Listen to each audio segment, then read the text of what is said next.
नमस्कार दोस्तों, स्वागत है आप सभी लोगों का मेरे YouTube चैनल अरुण अकेडमी में। पिछले वीडियो में हमने देखा था गंगा के मोस्ट इम्पॉर्टेंट शॉर्ट आंसर, और इस वीडियो में हम देखेंगे जो शेष बचे हुए क्वेश्चन थे उनका आंसर। ठीक है, लेसन बहुत ही इम्पॉर्टेंट है, परीक्षा की दृष्टि से वेरी वेरी वेरी इंपॉर्टेंट है, वो चाहे शॉर्ट आंसर हो और चाहे लॉन्ग आंसर हो। ठीक है, एक बार मैं फिर से आपको बता दूं कि पहला लेसन, तीसरा लेसन और चौथा लेसन, ये लेसन इतने महत्वपूर्ण है कि परीक्षा में इनसे आना ही आना है।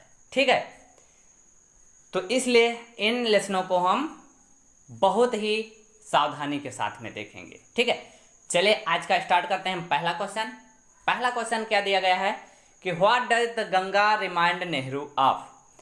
गंगा क्या है? गंगा नदी है। ठीक है, क्वेश्चन कहता है कि गंगा नेहरू को क्या स्मरण करवाती है। ठीक है, गंगा नेहरू को क्या स्मरण करवाती, मतलब सीधा क्वेश्चन है कि गंगा जो नदी थी वो नेहरू को क्या याद दिलाती थी, अर्थात किसके बारे में, जब वो गंगा को देखते थे तो किसके बारे में उन्हें याद आती थी। तो चलिए हम आंसर देखते हैं। आंसर हो जाएगा the Ganga reminds Nehru of the snow covered peaks and deep valleys of the Himalaya. Ganga Nehru को हिमालय की बर्फ से ढकी चोटियां और गहरी घाटियों के बारे में स्मरण कराती है। And the vast plains of Ganga, और गंगा के विशाल क्षेत्रों के बारे में where the life and work Nehru have been car, जहाँ पर नेहरू ने अपना जीवन और कार्य या कह लीजिए पूरा जीवन बिताया था। ठीक है, तो ये रहा हमारा पहला आंसर। चले अब स्टार्ट करते हैं दूसरा क्वेश्चन, बहुत ही इंपॉर्टेंट है, कई बार बोर्ड की परीक्षाओं में पूछा गया है, इसलिए क्वेश्चन को हम ध्यान से पढ़ेंगे और इसका आंसर भी ध्यान से ही लिखेंगे। ठीक है, why did Nehru want the major portion of his assets scattered over the fields of India. Nehru अपनी अस्थियों का मुख्य भाग भारत की मिट्टी में या भारत के खेतों में या भारत के क्षेत्रों में बिखेरना चाहते थे, क्यों? अर्थात क्या क्वेश्चन कह रहा है कि नेहरू जी चाहते थे कि उनकी जो अस्थियां हैं उनको कहां पर, भारत के खेतों में या भारत के क्षेत्रों में बिखेर दिया जाए। तो क्यों चाहते थे? आंसर देखते हैं क्या है।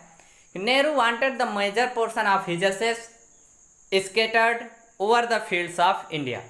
नेहरू अपनी अस्थियों का कुछ भाग या महत्वपूर्ण भाग भारत के क्षेत्रों में या भारत के खेतों में उड़ेलना चाहते थे या बिखेरना चाहते थे, सो दैट, ताकि they might become an independent part of soil from which they are made of, ताकि उनकी जो अस्थियां थी वो एक पृथ्वी का मिट्टी का अंश बन सकें या भाग बन सकें जिसके द्वारा वो बने थे। एक कहावत है, मिट्टी से तो निर्मित है मिट्टी में ही मिल जाएगा, अर्थात ये जो शरीर है, ये काया है, ये किसकी बनी होती है? मिट्टी की बनी होती है। तो नेहरू जी चाहते थे कि मैं जिस मिट्टी से बना हुआ हूं अंत में उसी में दफन हो जाऊं या उसी में मिल जाऊं। ठीक है, अगला क्वेश्चन हम देखते हैं, लास्ट क्वेश्चन है, इंपॉर्टेंट है। क्वेश्चन कहता है what does Nehru want India to rid herself of. Nehru Bharat को किस चीज से छुटकारा दिलाना चाहते थे? क्वेश्चन बहुत ही इंपॉर्टेंट है। ठीक है, नेहरू किस चीज से भारत को छुटकारा दिलाना चाहते थे? तो नेहरू जी का मानना था कि जो भारत है वो अंधविश्वासों और पुरानी परंपराओं, रीति रिवाजों का अनुसरण करता है, इससे यह दूर हो जाए। क्यों? क्योंकि इसके द्वारा क्या होता है कि भारत के नागरिकों का विकास नहीं हो पाता है। ठीक है, तो आंसर क्या लिखेंगे हम? Nehru want India to rid herself of old tradition and custom. Nehru Bharat को पुरानी परंपराओं और रीति रिवाजों से छुटकारा दिलाना चाहते थे। व्हिच डिवाइड हर पीपुल, जो कि क्या करती थी? डिवाइड हर पीपुल, उसके नागरिकों को या उसके लोगों को विभाजित कर देती थी। And suppress a vast number of them, और क्या कह रहा है कि and suppress a vast number of them, और बहुत से लोगों को दबा कर रखती थी, एंड